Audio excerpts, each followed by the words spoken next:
ruda ni nziza kuko ni iya bose, abakuru n'abakiri bato, abafite ubumuga n'abatabufite. Kubw'iyo mpamvu ikomeye cyane nka perezida wa ruda uko yagiye asobanura kuva kare kose, yadukoreye umuti. Afurika bose muri rusange ndetse ntiyagarukiye aho, n'isi yose.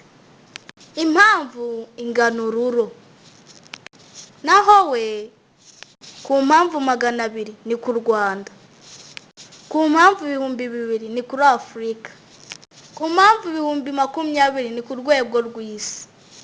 Kubw'izo mpamvu zose tuvuze aho haruguru, ruda ni uburyohe, ruda ni ubukombe, haba mu Rwanda n'ahandi hose ku isi. Ruda ni iya bose nk'uko twabivuze haruguru hariya. Ruda izakuraho imisoro ku butaka, ku mazu, abasoreshwa bato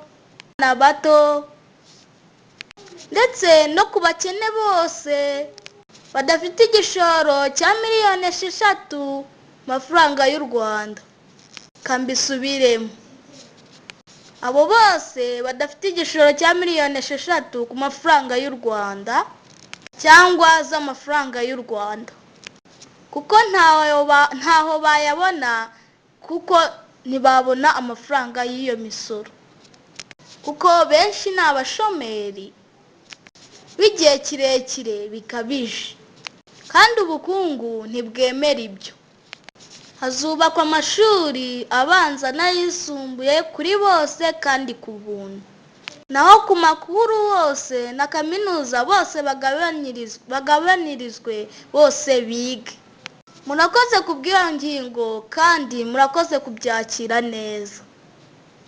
Iyo ni ruda yadusobanuriye ibyo, kandi twese twarayikunze, kandi kuko niyo ntego. Intego izaramira bose, irengere bose, izateza imbere umuco nyarwanda yahozeho, gakondo kanani y'Abanyarwanda yahozeho kuva na kera.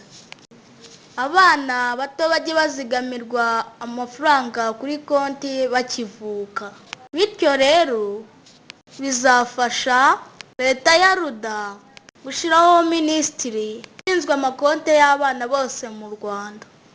Umubyeyi ashyirireho umwana amafaranga kuri konti, na leta nayo ni uko.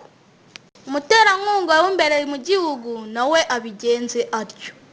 Kubw'iyo mpamvu nanone umuterankunga wo mu mahanga nawe yigane ibyo, abishyirire kuri konti y'umwana w'umunyarwanda, bityo rero amafaranga y'umwana azagwira, azayigengaho amaze gufata irangamuntu, azavamo umushoramari ashore hirya hino mu Rwanda hose, yiteganyirize na pansiyo ya zabukuru ze ndetse n'abana be n'abakozi be bose. Ibyo bizarwanya ubukene mu gihugu hose, bityo rero u Rwanda ruzabe umurwa mukuru wa Afurika, bibe uburyohe, na Afurika ibe umurwa mukuru w'isi, bibe uburyohe bw'ibihekane. Imirimo yose izakorwa n'umusaza wa Rafinda Segiko Fred itarabonekaho, kandi akaba akatarabonekaho, umusaza w'ukuri w'akataraboneka. Nta handi wamubona keretse kuri wa eshatu /ruda tiki, no ku nomero ye ngendanwa 0783428622.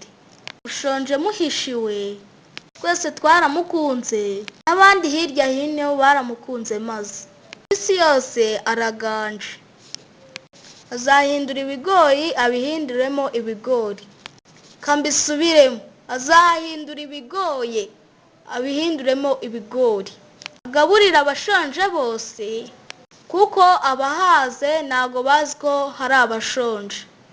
Uzaba ari umuti mpuzamahanga, bizafasha n'impunzi. zari zarashonje kuva kare kose.